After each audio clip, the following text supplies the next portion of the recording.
خب سلام علیکم. راجع به یک موضوع جالب دیگه میخواستم صحبت بکنم و اون هم GLM 52.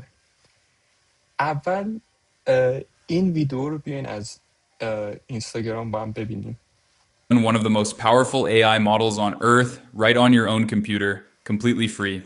It's called GLM 5.2. A Chinese lab open sourced it under an MIT license, so you own your copy outright. No monthly fee, no company looking over your shoulder. What is it? A giant AI brain that codes about as well as Claude, remembers a million words at once, and runs on your machine instead of someone else's server. Here's the part the hype videos skip. This thing is huge, so running it at home has one real catch. Step 1. Download LM Studio, a free app for Mac or Windows that runs AI models for you. Step 2. Search for GLM 5.2, pick the Unsloth build, and grab the smallest version they offer. Step 3. Hit load, wait about a minute, and start chatting. That's a Frontier model running fully offline. Now the catch. Even shrunk down, it wants about 200 gigs of memory. If your machine can't do that, run it on a 256 gig Mac Studio, or rent a cloud GPU for a couple bucks an hour and follow the same steps. Want my exact setup file with the download? خب تازه این یکی از به نظر من ویدیوهای با کیفیتی که تو اینستاگرام تولید میشه. یه نکته خیلی حاشیه‌ای میخوام بگم، اونم اینه که چیزایی که تو اینستاگرام گفته میشه، این فرمت اینستاگرام که مثلا 1 دقیقه، نمیدونم 20 ثانیه، هرچی کوتاه‌تر به 3 ثانیه، این فرمت خیلی فرمت چالش برانگیزیه، چون از یه طرفی حوصله شما سر نمیره، از یه طرفی خیلی ساده سازی میشه. خب و مثلا You اومده can now run کچ بذاره، مثلا به قول خودش قلاب بذاره، مثلا بیننده ماهیه به اون قلاب گیر بکنه، میاد میگه که GLM 52 یه مدلیه که در حد کلاد قویه، بعد رو سیستمت برو ران کن. حالا باز این چون آدم با شرفی بوده مثلا اشاره میکنه که آقا اینقدر رم میخواد و فلان و اینا، ولی اصلا فرض کن رمش هم داریم، خب پس ما بریم همون جلیم 52 رو ران کنیم و دیگه مثلا در اوپن یا انتروپیک هم تخته میشه دیگه. مثلا آدم اینو میبینه با خودش همچین حرفایی میزنه. چند تا نکته وجود داره، حالا من این بنده خدا رو نمیخوام خیلی بکوبونم، ولی انگار مثلا اون یه محتوای آماده کرده، من روی اون هم حرفی که این زده رو انگار میگم، هم اون چیزایی که خودم امتحان کردم. من واقعا این کار رو انجام دادم، ولی الان نمیتونم نشون بدم، خیلی به نظر میرسه که دارم دروغ میگم، ولی اون اینستنس جی پی که داشتم رو پاک کردم به خاطر اینکه به نتیجه نرسید و بعدش گفتم که بذار بیام یکم راجع به صحبت کنم، چون دوباره این ویدیو رو دیدم داغ دلم تازه شد. مسئله اینه که خب GLM 52 ما میریم توی آنسلاس کیه؟ آنسلاس GLM 52 مال ZAI که یک کمپانی چینی. آنسلاس میاد اینا رو فشرده میکنه، فرمت فشرده سازی خودش رو داره به نام GGUS. حالا من نمیدونم شکل بهتری میشه تلفظش کرد نه، ولی ما میگیم GGUS. این مدل 1.5 ترابایت، یعنی زد داده یای 1.5 ترابایت داده به آنسلاس. پس یه نکته، پس این 1.5 ترابایت اگه بخوای خودت همون زد داد ای آی رو رام بکنی، 1.5 ترابایت بعد وزنای مدله، بعد 1.5 ترابایت رم داشته باشی.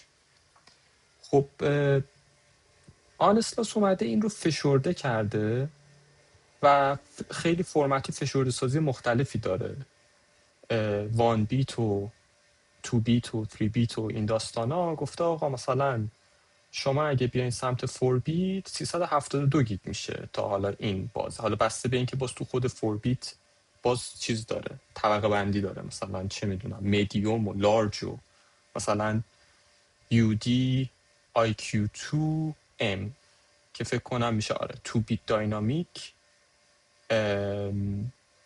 و مدیوم. خب بعد گفته که خب 256 گیگ یونیفاید مموری مک. من که مکم 18 گیگ یونیفاید مموری داره. خب این که خلاص. و گفته که یه جی پی یو 24 گیگ 256 گیگ رم داشته باشی with MOE offloading. خب این داستان این خود خب من به همچین چیز دسترسی دارم و حتی خیلی بیشتر از اینم رم دارم. حالا روی مک هم نه، روی یه جی پی یو که بهش دسترسی دارم. و خب بیایم ببینیم که مثلا حالا اینجا این مثالی که خیلی گمراه کننده است که مثلا گفتم نمیدونم چرا همچین مثالی گذاشتن که 1 بیت رو اگر بدی همچین چیزی میزنه، اوپوس 4 و 8 همچین چیزی. خوبه ها، نشون میده که مدل تو همون 1 بیتش هم خیلی. حالا یه توضیح هم بدم اینکه اگه تفاوت اینا رو نمیدونین، خلاصش خیلی خلاصه ساده ایه. خلاصش اینه که شما استاندارد ماشین لرنینگ، شما وزنا هر کدومشون یه متغیرن. بعد کلا هدف ماشین لرنینگ اینه که این وزنا رو یاد بگیره. حالا اینا 1.5 ترابایت وزن دارن. فکر کنم هر وزنی رو 2 بایت 2 بایت در نظر بگیریم. مثلا ماشین حسابمو بکشم بیرون. 1.5 ترابایت میشه 1500 گیگابایت، انقدر مگابایت، انقدر کیلوبایت و انقدر بایت. تقسیم بر 2 بکنیم که هر وزنی رو بگیریم 2 بایت. 2 بایت میشه 750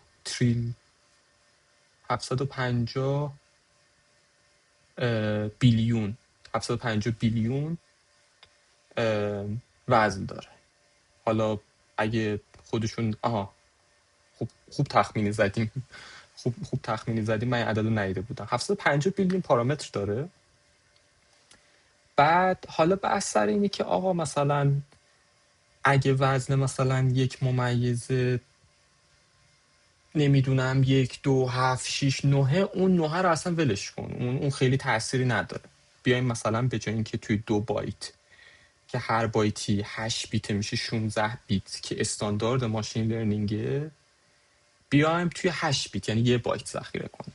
خب این فشرده سازی میشه. این معنیش اینه. حالا یه کلمه‌ای هم به کار برده بود من چشمم خورد به نام داینامیک. این داینامیک یعنی این که همه رو نیم از یه ور مثلا 8 بیت کنیم، ببینیم کدوم وزنه مهمتره، اون وزنه رو نگه داریم، مثلا اونو 16 بیت کنیم، اونی که مهم نیست رو مثلا 1 بیت کنیم که مثلا در مجموع بشه 8 بیت. خب یه همچین چیزی. یکم جزئیات فنیشه که حالا خیلی مهم نیست. بعد یه نمودار خیلی جالبی که داره، این نمودار نه این نموداره که البته خیلی به نظرم خوشگل‌تر میتونستم بکشنش. این میاد میگه که آقا اون مدل 1.5 ترابایتی هم هست.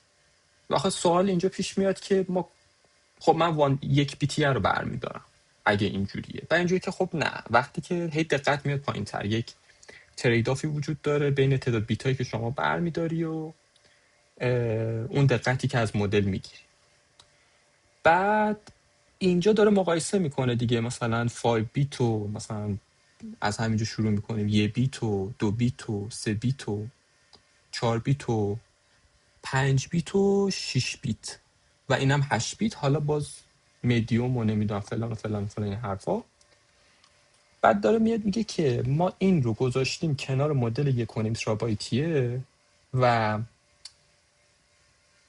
حالا خلاصه ساده سازی بخوام بکنم جوریه که نگاه کردیم ببینیم که چجوری عمل میکنه. بعد اومده دیده که آقا ما میتونیم هرچی این عدد کمتر بهتر، تفاوت رو نشون میده. یعنی هرچی تفاوت بیشتر یعنی اینکه خیلی از اون مدل اصلی دور شدیم. و مثلا اگر شما بیاین روی 4 بیت مدیوم که همچین جاییه، تقریبا میشه گفت که این نمودار لگاریتمیه ها. این نمودار خیلی به نظرم توضیحات مختلفی میشه راجبش داد، خیلی گمراه کننده میتونه باشه. یکیش اینه که هرچی بیشتر بدتر، و یکیش اینه که این لوگاریتم اسکیل یعنی این که از 1 میری به 10 فاجعه بدتر میشه، 10 برابر بدتر میشه، خیلی بدتر میشه. ولی خب حالا از این حرفو بریم کنار.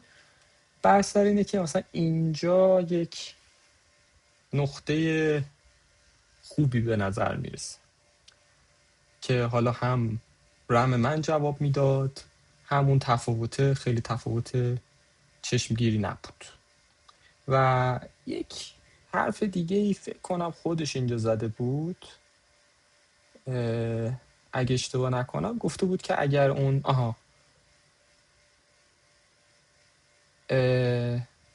آره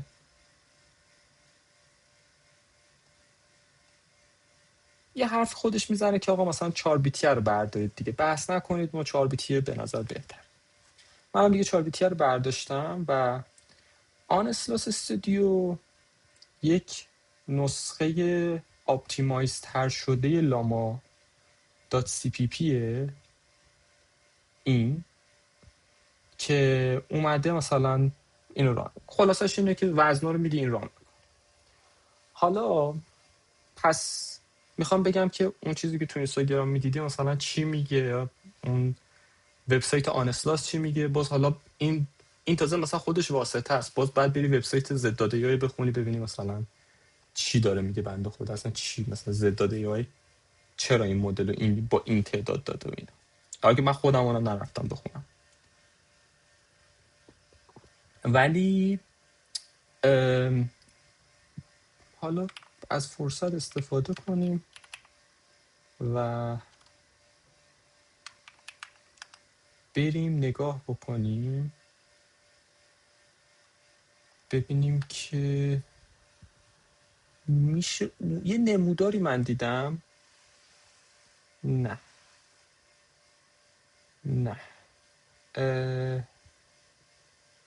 اون نموداره رو پیدا نمی کنم که می آمد می گفت که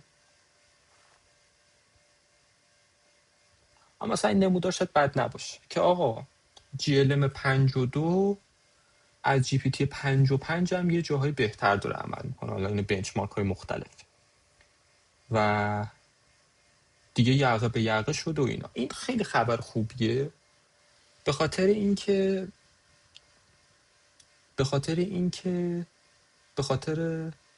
خیلی دلایل. یک مسئلهش اینه که فیبل 5 که یکی از مدلای قوی انتروپیک بود رو US government شات داون کرد به خاطر حالا اون حساسیتی که خودش نگاه میکرد. و خب GPT 56 هم همین اتفاق براش افتاد. یعنی GPT 56 رو اصلا سرچ کنی، GPT 56 رو سرچ کنی میبینی که اعدادش بیرون اومده و از اون فیبل 5 هم بهتره. اما خب مشکل اینه که ما دسترسی بهش نداریم، یعنی یه سری کمپانیای خیلی محدودی، این هم دوباره US government.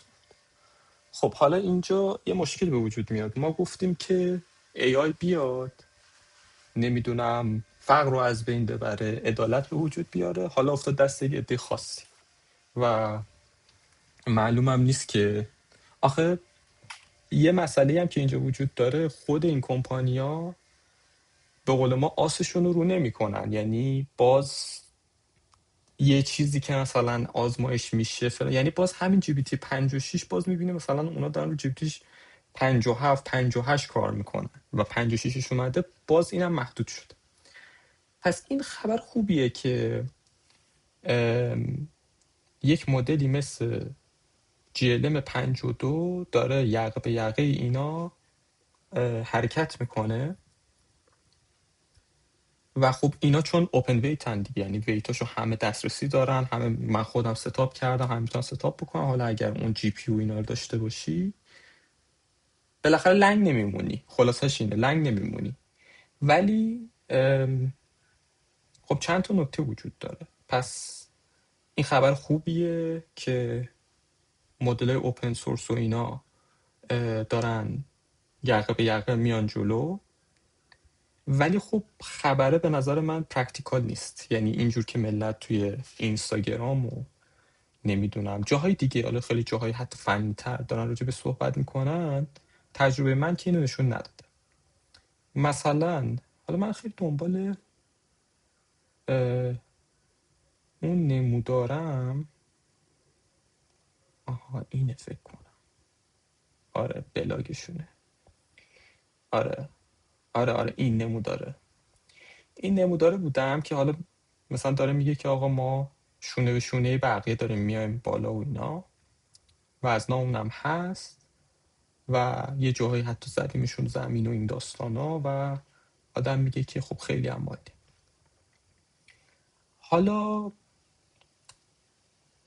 حالا مسئله چیه؟ مسئله اینه که خب شما اگر سابسکریپشن چت جی پی تی داشته باشین و مداوم باهاش کار بکنین، مثلا من خودم سابسکریپشن $200 دارم و خب خیلی سنگینه، یعنی دیگه رفتیم زیر بار قرض. و حالا از یه طریقایی، یعنی با تخفیف و این داستانا اومده دستم، ولی خب بازم به هر حال فکر این که آدم از یک بازی به بعد، اول اینکه دوباره دو تا نکته. اول اینکه این عددی که $200 که داره اوپن ای میده، حالا یا چه 200 چه 100 چه $20، کلی داره با ضرر میده اینو، به خاطر اینکه داره عجیب سرمایه گذار میده به این امید که مارکت رو نگه داره، چون رقابت خیلی تنگه اونجا. حالا من تو اون یه ویدیویی صحبت کردم که رقابت خیلی تنگه و اینا دارن شونه به شونه، میبینی دیگه. مثلا الان جی ال ام 52 داره میاد میگه که آقا ما در آوردیم، همه رو میدیم دست همه، باشه همه برن رام بکن. بعد مسئله اینه که خب رقابت خیلی تنگه و اینا دارن سعی میکنن که آدما رو نگه دارن، که مثلا اگر یکیشون فردا بکنه به جای $20 $25، بقیه رفتن اون سمتی دیگه، با سخت اینا رو آوردن. بعد مسئله جای ترسناک میشه که اگه یکی از اینا ببره، مثلا اوپن ای ببره به یه نحوی مسابقه رو، معلوم نیست چه بلایی سر ما قرار بیارن. یعنی این $20 و $100 $200 قرار چقدر بشه. ولی اگه بخوام یک تخمینی بدم که چقدر دارن ضرر میکنن، یه بند خدای حالا راست و دروغش با خودش، ولی من این حرف رو تا حدودی میتونم قبول بکنم. گفته بود به وقتی شما یک سابسکریپشن $200 میخرید، تا $13,000 میتونید خرج بندازید تو دست اوپن ای آی. یعنی اگر همه چی رو مکس اوت بکنید و به قول ما مثلا پولشو دادم میخوام استفاده بکنم، همه چی رو دیگه استفاده کنید، $13,000 پای شما خرج میخوره. خب این خیلی فاجعه است. این یعنی این که اگر شما بخواید، یعنی من هر چی استفاده آدم میخواد به نظرم باید بکنه توی همین چند ماه. و خب اینجوری شده که منم به عنوان کسی که از این استفاده میکنم و خیلی وابسته شدم و خیلی مفیدن به نظرم، اینجوری هم که خب اگه اینا فردا مثلا حالا یا بازی در آوردن یا دبه در آوردن، ما چیکار کنیم؟ و یکیش همین جی ال ام 52، ولی هنوز خیلی مشکلات وجود داره. یکیش اینه که من دوباره برگردیم به این ویدیو، اینجا بنده خدا یه The same. حرفی میزنه، میگه که برین یه مک استودیوی 256 یونیفاید مموری بگیریم. خب مک استودیوی 256 گیگابایت استودیو پرایس حدود $2,500. $2,500 فکر کنم بیشتره. مک استودیو M4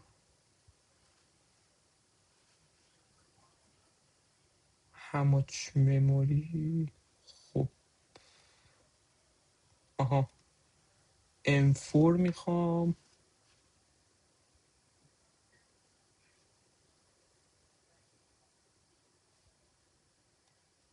برگردم به همون.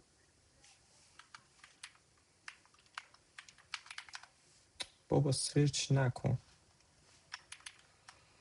ای خدا پیرمون کردی.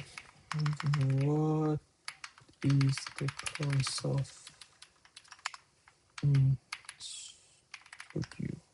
آها باریکلا.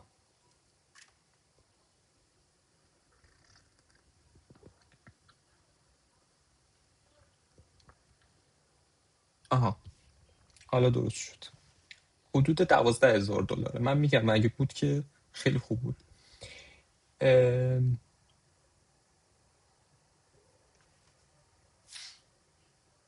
این چیه؟ کارم پرایسز. حالا ما میگیریم $12,000. بحث سر اینه که خب من اگه $12,000 میخواستم بدم که فقط روش GLM 52 رام بکنم، که خب همون سابسکریپشن $100 رو میخرم و از اون جیب سرمایه گذار میخورم. مثلا چرا من برم پول اینو بدم؟ اگه داشتم آره، که حتی اگر هم داشتم هم صرف این کار کردنش کار عقلانی نبود. خب این یه آپشن دیگه اینه که آره دیگه $2 پر اور برو بده. خب یکی نیست بهش بگه بابا عزیز من $2 ساعتی. خب شما یا دارید جی پی رو رنت میکنید، حالا یا سرورلسه یا با سرور. اگه شما جی پی رو رنت میکنید ساعتی $2، اول اینکه رو ساعتی $2، خب اصلا بذار چرا حرف من GLM 52 4 بیت.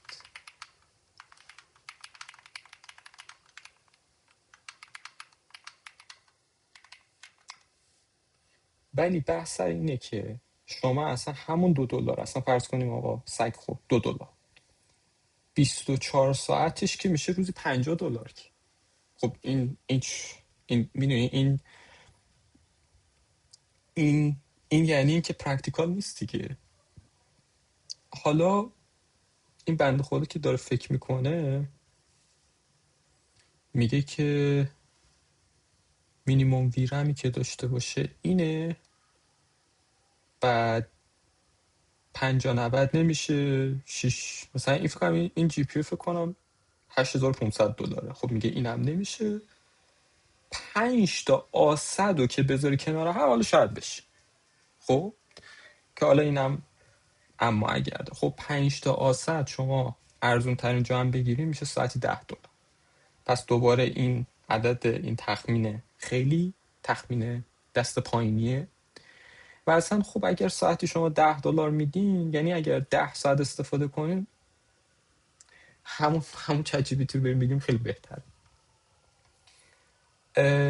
پس یک موضوع اینه که این از این آپشنه که دوستمون پیشنهاد داده. ولی کلا من روی اون جی پی که دست، خب حالا بحث اینه که بیایم روی جی پی رانش نکنیم، بیایم همین حرفی که آنس زده بود رو رعایت کنیم، بگیم که آقا بیایم، من گمش کردم اون جمله رو، آها اینجا.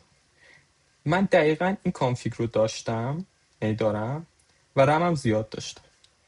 گفته آف ام او ای آفلودینگ. این اتفاقی که میفته چیه؟ شما یک رم کامپیوتر دارین، یک رم جی پیو دارین به نام وی رم و یک اسرم دارین روی جی پیو که روی اون اسرم اتفاقات و محاسبات میفته. اون سریع ترینه و از همه گرونتره و ظرفیتش کمه. همه چی باید کپی پیست بشه از روی رم به ویرم و از ویرم به اسرم و این فراینده دهن آدم رو سرویس میکنه، به خاطر اینکه به ازای هر توکن باید این اتفاقا بیفته. و خلاصش میشه آقا شما تعداد توکنی که بر ثانیه میگیریم خیلی عدد کمی میشه. حالا من چه عددی گرفتم؟ من 2 توکن بر ثانیه گرفتم و وقتی بهش گفتم هلو، حالا میگم کاش که اون چیزا رو ترمینیت نمی کردم. وقتی بهش گفتم هلو 6 دقیقه طول کشید که به من بگه که خب سلام. حالا من حالت تینکینگش رو گذاشته بودم روی های و خیلی داشت فکر میکرد. مثلا داشت فکر میکرد که یوزر به من گفته های، من بعد باهاش خوب برخورد کنم، من بعد مفید باشم، هم یعنی یک ریزنینگ تریسی داشت، ولی 6 دقیقه طول کشید. خب پس 2 توکن بر ثانیه. حالا یکی ممکنه بگه که خوب آپتیمایزش نکردی. هر کی که بهتر آپتیمایز کرده من خوشحال میشم که بدونم چجوری آپتیمایز میکنه، ولی من خودم رو پاره کردم و فکر کنم تهش رسیدم به 3-4 توکن بر ثانیه. فکر میکنم مثلا خیلی اینو آف کنه، اون فلگ رو نمیدونم کیوی کش و فلانی. حالا شما شاید بگین که خب مثلا مگه اوپن ای آی داره چه توکن بر ثانیه میده؟ خب من خیلی آمار و ارقام چیز ندارم که خود اوپن ای آی چه عددی میگه، ولی عددی که حالا ملت راجع به صحبت میکنن روی 40 توکن بر ثانیه. این تفاوت خیلی فاحشه. این تفاوت خیلی خیلی خیلی فاحشه، در حدی که اگه شما یه کاری انجام میدین با مثلا چت جی پی تی 2 دقیقه طول میکشه، این یعنی این که با جی ال ام 52 حالا با این کانفیگی که گفتم 40 دقیقه طول میکشه. اگه 1 ساعت این ور طول میکشه، مثلا اونور 20 ساعت طول میکشه. خب حالا یکم بالا پایین تر. خب دوباره اینجوریم که نشد دیگه. این حالا این جنبندی رو You can now run با مثلا این هوکی که این دوستمون ساخته one of the most powerful AI models on Earth right on your own computer, completely free. It's called GLM 5.2. A Chinese lab open sourced it under an MIT license. خب پس این به نظر من الان که حداقل برای من شدنی نیست. حالا من اصلا نرسیدم به این مرحله‌ای که بیام این نمودارا رو اصلا وریفای بکنم، یعنی مثلا یه تسکی بدم ببینم چی کار میکنه، چون خیلی بحث پشت دوستانمون در چین هست که اینها اصلا وای میستن که آمریکایی‌ها خرجا رو بکنن و اینها این مدل ها رو ماین میکنن اصطلاحاً و میان هی یه سری دیتا با اینها تولید میکنن، مدل خودشون رو ترین میکنن. یعنی کلا انگار چین هدف رو این گذاشته که از آمریکا عقب نمونه، نه که از آمریکا جلو بزنه. و وقتی که اینجوری رقابت داره اتفاق میفته، چون یه سری جنبه‌های حیثیتی و نشنال سکیوریتی و اینا هم پیدا کرده، اصلا خیلی بحثه که خب چین داره اینجوری بازی میده، اصلا نمیذاره آمریکا از یه حدی رشد بکنه. یعنی دلیل اینکه اینا رو اوپن سورس میکنه این نیست که مثلا من و شما رو دوست داره، دلیلش اینه که این شوک رو به این سهامای اینا وارد کنه. چون هر مثلا اولین باری که دیپسیک اومد، اگه یادتون باشه، فکر میکنم مثلا سهام کمپانی ای آی مثلا 20% توی روز ریخت. یه همچین فاجعه‌ای رخ داده بود. مثلا کلا همه اینجوری بودن که پس چینم میتونه بزنه و اینا. و کلا حرف اینه که ما نمیدونیم اهداف پشت این مدل ها دقیقاً چیه و این دوستان برای اینکه مثلا بنچمارک ها که آخه این بنچمارک ها هم یک سوالای محدودیه، مثلا میگن 1000 تا سواله، روی این 1000 تا سوال میان میذارن، بعد مثلا یه مدلی 700 تا سوال جواب میده، دقتش میشه خب 70%. یه مدل مثلا 620 تا جواب میده، دقتش میشه 62%. خب شما وقتی که میدونید سوال چیه، اگه آدم به قول معروف غرضی داشته باشی، که حالا ما نمیدونیم، من قضاوت نمیکنم، ولی اگه قرضی داشته باشی خب میای اون سوالا رو میدی به مدلت که مدلت بدونه چی میخواد جواب بده و خیلی مثلا کثافت کاری میشه کرد. به خاطر همین مثلا من توصیهم اینه که هر کسی یه بنچمارک شخصیشو داشته باشه، چون این بنچمارک ها خیلی بنچمارک های کلی هن. و نه به خاطر اینکه حالا کلا شرکت ها ممکنه دروغ بگن، بلکه اینکه وقتی که مثلا شما میپرسی که جمنای 3.1 خوبه یا کلاد، خب شما باید ببینید که اصلا چی کار میخوای بکنی، این مدل ها توی چه کارهای قوی ترن و بعد بیای مثلا این مدل تو انتخاب بکنی. و کلا همین حرفا رو که بذاریم کنار، اینه که من اصلا به اون مرحله نرسیدم، چون اینجوری بودم که من اگر بخوام مثلا 5 تا تسک بدم، بعد یه هفته منتظر بمونم که این جواب بهم بده، بعد بیام حالا ببینم عملکردش خوبه نه، ولی اصلا عملکردش خوب بود. یه تسک من انجام بدم که بعد 6 7 روز وایستم جوابمو بگیرم. و خلاصه اینجوریه که فعلا خیلی خدا بهم رحم کنه، یعنی من نمیدونم قرار چی بشه، ولی فعلا مدل اوپن سورس خیلی بهینه نیستن از لحاظ مالی و توی این کانفیگایی که دست مردمم هست بخوای اجرا کنی اصلا پرکتیکال نیست. خیلی خوب، من حرفامو زدم. ارادت، مخلصیم، فعلا.